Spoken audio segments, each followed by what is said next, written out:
अस्सलाम वालेकुम, मैं जमील फारूकी हूँ। आप मेरा ऑफिशियल यूट्यूब चैनल देख रहे हैं। आज जून 2025 की 20 तारीख है, जुम्मे का दिन है, जिस वक्त वीडियो रिकॉर्ड हो रही है पाकिस्तानी वक्त के मुताबिक शाम के 5:30 बज चुके हैं। मेरी अंडरस्टैंडिंग में, मेरी नज़र में अब तक की 3 टॉप स्टोरीज, बड़ी खबरें, टॉप डेवलपमेंट्स हैं जो मैं आपके साथ शेयर करना चाहूँगा। सबसे पहली और बड़ी खबर इजराइल ईरान वॉर यानी जंग से मुतालिक जो कुछ हो रहा है वो तो सबके सामने है। जिस तरह ईरान ने इजराइल की बदमाशी का उनको मुंह तोड़ जवाब दिया है, उसके बाद सेहूनियों ने यानी यहूदियों ने किस तरह से एहतजाज के दौरान बाआवाज़े बुलंद ईरानियों से माफी मांगी है, वी आर सॉरी कहा है, उसका ग्लिम्स शुरू में आपने मुलाहिजा कर लिया। ये कहां कहां पर मुजाहरे हो रहे हैं और किस तरह इनको अपने किए पर शर्मिंदगी है कि उन्होंने गजा के लोगों के साथ क्या किया, ईरानियों के साथ क्या किया, तेहरान के अंदर क्या किया, बाकी दुनिया के साथ क्या किया। शायद इजरायली हुकूमत या उनके अरबाब इख्तियार तो इस मामले को इतना संजीदगी से नहीं लेते, लेकिन अवाम जब इनके घरों के ऊपर मिसाइल गिरे हैं, इन्हें मुश्किल हालात का सामना करना पड़ा है, तो इन्हें अंदाजा हुआ है कि अहले गजा के साथ क्या हुआ, अहले बैतुल मक़दिस के साथ क्या हुआ, अहले फ़लस्तीन के साथ क्या हुआ और अहले ईरान के साथ क्या हुआ। तो उसका मज़ीद जो डिटेल है इस वीडियो की, वो खबर मैं आगे शेयर करने लगा हूँ। इसके अलावा पाकिस्तान तहरीक इंसाफ का एक वफ्द इजरायली सफारत खाने थोड़ी देर पहले पहुंचा है। उन्होंने क्या बातचीत की उसकी डिटेल शेयर करनी है। जुनैद अकबर साहब ने कौमी असम्बली में खिताब किया, that is also very important, वो भी शेयर करना है। फिर हमारे कुछ सहाफ़ी दोस्त हैं, बिला सोचे समझे ट्वीट तो कर देते हैं, लेकिन उनके पास लॉजिक नहीं होती, रीज़न नहीं होती।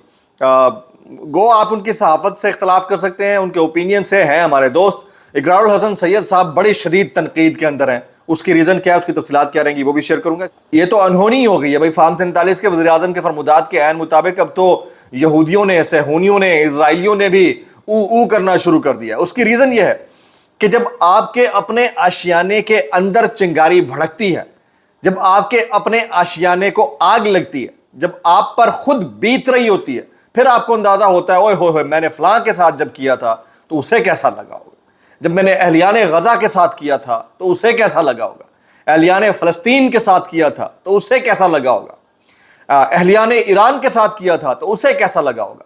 वी आर सॉरी की जो वीडियो है मैं फिर आपको दिखा देता हूँ, सुनिएगा। ये यानी ये यहूदी हैं, सेहूनी हैं। एहतजाज के दौरान ये उन्होंने वेस्ट बैंक के ऊपर एहतजाज किया, वेस्टर्न यूरोप के अंदर एहतजाज किया, वो ईरानियों से सॉरी कर रहे हैं। मुलाहिजा कीजिए। Stop the war! Iran! We are sorry! We want peace! Stop the war!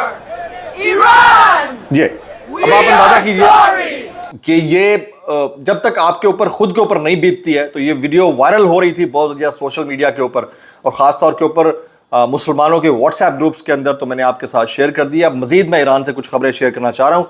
ईरानी सदर डॉक्टर मसूद पज़ेश्कियान ने 2 टोक ऐलान किया है कि इजराइल के खिलाफ हमारी जवाबी कार्रवाइयाँ अब ज़्यादा शदीद होंगी, दुश्मन अपने इक़दामात पर पछताएगा। जबकि थोड़ी देर पहले न्यूयॉर्क टाइम्स की एक स्टोरी है, वो मैं शेयर करने लगा हूँ। ईरान की जानिब से आबनाए हुर्मुज़ की बंदिश अमरीकी बहरिया को मफलूज कर सकती है।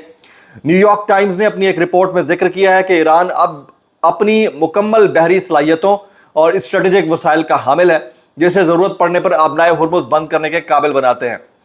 रिपोर्ट में मजीद कहा गया कि अगर ईरान ऐसा कदम उठाता है तो उसके नतीजे में खित्ते में अमरीकी बहरिया की नकलो हरकत तकरीबन मुकम्मल तौर पर मफलूज हो सकती है। ये बहुत इंपॉर्टेंट मैटर है। और आबनाए हुर्मुज़ का मैं स्ट्रेट ऑफ हुर्मुज़ का ऑलरेडी बता दिया था कि अगर ये वाली पट्टी बंद कर दी जाती है, जो कि तकरीबन गैर फाल हो चुकी है, वो अगर बंद कर दी जाती है तो जिन ममालिक के अंदर 10 दिन का पेट्रोल रह गया है, जैसे पाकिस्तान के अंदर 12 दिन 15 दिन का, वो 12-15 दिन के बाद इतने मफलूज हो चुके होंगे कि वो 250 रुपये लीटर वाला पेट्रोल 500-600 रुपये में बेच रहे होंगे। और ये होना है इन केस अगर ये एजिटेशन बढ़ती है। दूसरी तरफ अमरीकी जो मंदूब है वो मुख्तलिफ अंदाज से ईरानी वज़ीर ख़ारजा या उनकी सीनियर लीडरशिप से रब्ता करने की कोशिश कर रहे हैं ताकि किसी तरह से इसको रोका जाए, क्योंकि इंटरनेशनल प्रेशर बहुत है ट्रंप के ऊपर। अगर ये ना होता तो वो 2 हफ्ते का वक्त ना मांगते। इसका मतलब यह है कि हालात ठीक नहीं है, जल्दबाजी में बहुत कुछ स्टेटमेंट तो दे जाते हैं, लेकिन इतना आसान नहीं है। ईरान के शहर अहवाज में इजरायली हमलों के बावजूद ईरानियों ने कफन पहन कर जुम्मे की नमाज अदा किया। कफन पहनकर, इसे कहते हैं जज्बे हुसैनी। कफन पहनकर जुम्मे की नमाज। पता है ऊपर ड्रोन्स घूम रहे हैं किसी वक्त भी, ٹارگیٹڈ اٹیک ہو سکتا ہے، لیکن انہوں نے نماز پڑھی ہے۔ تہران پولیس کا کہنا ہے کہ انہوں نے ایک موساد ایجنٹ کو گرفتار کیا جو واٹس ایپ کے ذریعے فضائی دفاعی مقامات کی لوکیشنز ایک غیر ملکی رابطہ کار کو بھیج رہا تھا۔ اسرائیلی حملے سے پہلے تمام ایٹمی مواد محفوظ کر لیا گیا تھا۔ ایران کے حملوں کے بعد اسرائیل میں 8,000 افراد بے گھر ہوئے ہیں۔ اسرائیلی دفاعی نظام ایران کے میزائل حملے روکنے میں شدید ناکام ہے اور پیرشیا میں مائکروسافٹ آفس، اسرائیلی فوجی تنصیب، ان دونوں کو تباہ کر دیا گیا۔ جبکہ جو سینئر ترین ایٹمی سائنسدان تھے جو کہ ایٹمی پروگرام کے سربراہ تھے اور جو سپریم لیڈر آیت اللہ علی خامنائی کے جو بہترین مشیر بھی ہیں، ان کے بارے میں اسرائیل نے دعویٰ کر دیا تھا کہ انہیں شہید کر دیا گیا ہے، لیکن وہ ابھی تک زندہ ہے۔ ان کا ویڈیو پیغام بھی آ گیا ہے اور وہ اس تمام جو نیوکلیئر پروگرام ہے اس کو مانیٹر کر رہے ہیں، ابھی بھی مانیٹر کر رہے ہیں۔ تو یہ بہت بڑا چیلنج ہے اس وقت اسرائیل کے لیے بھی اور ان کے الائز کے لیے بھی۔ چلیں، یہ ٹاپ سٹوری تھی تو میں نے سوچا کہ آپ کو بتا دوں کہ سچویشن کیا ہے، کہ وہ جو کل تک کھڑنلے ہو کر چڑھ دوڑنے کے لیے پل پڑے تھے، وہ اب معافیا مانگ رہے ہیں، ببانگے دوہل I am sorry, we are sorry بول رہے ہیں۔ that is a different kind of thing، اور یہ اسپیکٹیکولر ہے جی۔ پاکستان تحریک انصاف کا وفد chairman P T I barrister Gohar کی قیادت میں، یعنی کہ جو قائم مقام چیئرمین ہے، ایران سے اظہار یکجہتی کے لیے ایران کے سفارت خانے کچھ دیر پہلے روانہ ہوا ہے۔ وفد میں عمر ایوب، اسد قیصر، حامد رضا، علامہ راجہ ناصر عباس اور دیگر شامل ہیں جی۔ مشاہد حسین سید صاحب تھوڑی دیر پہلے ایک سٹیٹمنٹ دیتے ہیں، وہ کہتے ہیں اب امریکہ سے خان صاحب کی رہائی کے لیے دباؤ نہیں آئے گا۔ خان صاحب کے نادان دوست کچھ غلطیاں نہ کرتے تو ٹرمپ کے آنے کے بعد آج خان صاحب ایک آزاد شہری ہوتے۔ یعنی سچویشن ایسی ہوئی ہے کہ یہاں پر پاکستان کے اندر تحریک انصاف کی مرکزی قیادت بری طرح ناکام ہوئی ہے خان صاحب کا نیریٹو ٹھیک سے پبلک کے سامنے لے جانے میں اور ایک اچھا رائٹ وے میں موو یا تحریک چلانے میں، ٹھیک ہے۔ دوسرا، جو اوورسیز پاکستانی ہیں ان میں سے کچھ جو مین پرسنالٹیز تھیں، میری اطلاعات کے مطابق مبینہ طور کے اوپر وہ تو مینج ہوئے ہیں، اور مینج ہونے کے بعد معاملات جو ہے نا وہ خان صاحب کے فیور سے ہٹ گئے، ورنہ تو جس وقت یہ رچرڈ گرینل والا معاملہ ہوا تھا اس وقت اگر یہ ٹھیک طریقے سے کام کرتے، لیکن کیونکہ اصل میں معاملہ نیت کا تھا نا بھائی، ٹھیک طریقے سے کام تو مرکزی قیادت بھی کر سکتی تھی، معاملہ سارا جو ہے وہ خان صاحب کو بیچ کر اپنی جو پوزیشنز ہیں ان کو برقرار رکھنے کا ہے، اور شاید یہی وجہ ہے جو مشکل کریٹ کر رہی ہے۔ جنید اکبر صاحب نے اب سے تھوڑی دیر پہلے قومی اسمبلی میں تقریر کی ہے، وہ کہتے ہیں میں مطالبہ کرتا ہوں کہ ججز کی تنخواہیں بند کی جائیں اور ان بڑی عدالتوں بلڈنگز کو یونیورسٹیاں بنا دیا جائے۔ میں ان ججز کی ماؤں پر بھی حیران ہوں جنہوں نے ان جیسے بچے پیدا کیے جو انصاف نہیں کر سکتے۔ حکومت نے اگر کوئی اپنی ترقی دکھائی ہے تو وہ یہ ہے کہ کھوتوں کی تعداد میں اضافہ کیا ہے۔ میرا سوال ہے اگر کھوتے بڑھے ہیں تو کھوتیاں کیوں نہیں؟ پھر انہوں نے کہا کہ جن لوگوں نے آج یورپ میں جزیرے خریدے ہیں وہ پختونوں کا خون بیچ کر خریدے ہیں، اور جن مولویوں کے گھروں میں ٹاٹ بچھے تھے وہ آج پختونوں کا خون بیچ کر لینڈ کروزر میں گھوم رہے ہیں۔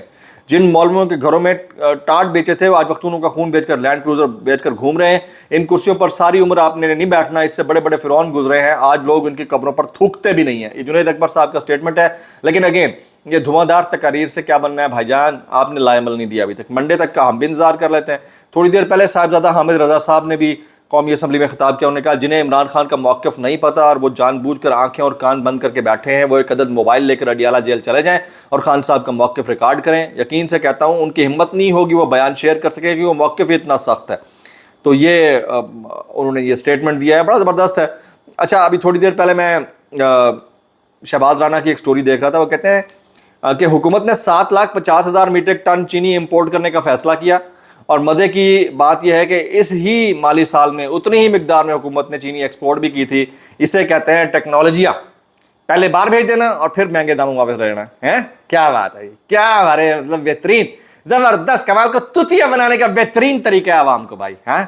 اچھا، میں یہ ہمارے صحافی دوست ہیں، ان سے اختلاف رائے ضرور ہے، اقرار الحسن سید، ان کے اوپر شدید تنقید ہو رہی ہے، ان کے ٹویٹ جو ہے نا وہ قابل غور ہے۔ وہ کہتے ہیں بات کو سمجھیے، فلسطین کے معاملے میں اسرائیل پر تنقید کرنا آسان اس لیے ہے کہ خود امریکی حکومت میں بہت سے آوازیں فلسطین کے حق میں، لیکن ایران کے معاملے میں اسرائیل کی مذمت کرنا مشکل ہے، اس لیے کہ امریکہ میں تقریباً سبھی سینیٹرز ایران مخالف ہیں، عمران خان کی ٹویٹ سے وہ اور ٹرمپ شدید ناراض ہو سکتے ہیں۔ تو جو انسان اللہ کی بجائے ٹرمپ سے امید لگائے بیٹھا ہے اور صرف اس ڈر سے اسرائیل کے خلاف بات نہیں کر رہا، اس سے ٹرمپ اور امریکی سینیٹر ناراض ہو جائیں گے۔ یہ اقرار الحسن سید کا ٹویٹ ہے۔ پھر وہ کہتے ہیں پی ٹی آئی کے دوست عام طور پر سوال یا تنقید کے جواب میں دلیل دینے کی کوشش کرتے ہیں، لیکن جب وہ جواب میں فرسٹریشن سے گالیاں دینے لگیں تو یقین ہو جاتا ہے کہ میں درست ہوں اور اس کا ان کے پاس کوئی جواب نہیں ہے۔ मैं सिर्फ इतना कहना चाहूँगा भाईजान, 26 नवंबर को डी चौक के ऊपर गोलियां चली, आप एक तहकीकाती साफ़ी हैं माशाल्लाह से, आप उसको एक्सपोज करें किसने चलाई थी, ठीक है, बगैर किसी तरद्दुद के। मैंडेट अभी संभड़ियाल का इलेक्शन चोरी हुआ, सबको पता है, करें 26वीं आईनी तरमीम पे करें, 9 मई के ऊपर करें, लेकिन आप क्यों नहीं कर रहे हैं? ठीक है, ये सवाल है ना आपसे। तो इमरान खान साहब का तो वक़्फ़ बिल्कुल वाज़ेह है। मुझे तो डर है कुछ दिन बाद आपको इजराइल को डिफेंड करने के लिए कुछ अलग से ट्वीट ना करने पड़ जाए। मुझे ऐसा लगता है जो हालात बन गए, जो सिचुएशन बन गए, पता चले कि कुछ दिन बाद आप ये कह रहे हो कि यार मैं की करता सी। ओके, व्लॉग से इतना ही, दुआ में याद रखिएगा। अस्सलाम वालेकुम वरहमतुल्लाहि वबरकातुहू।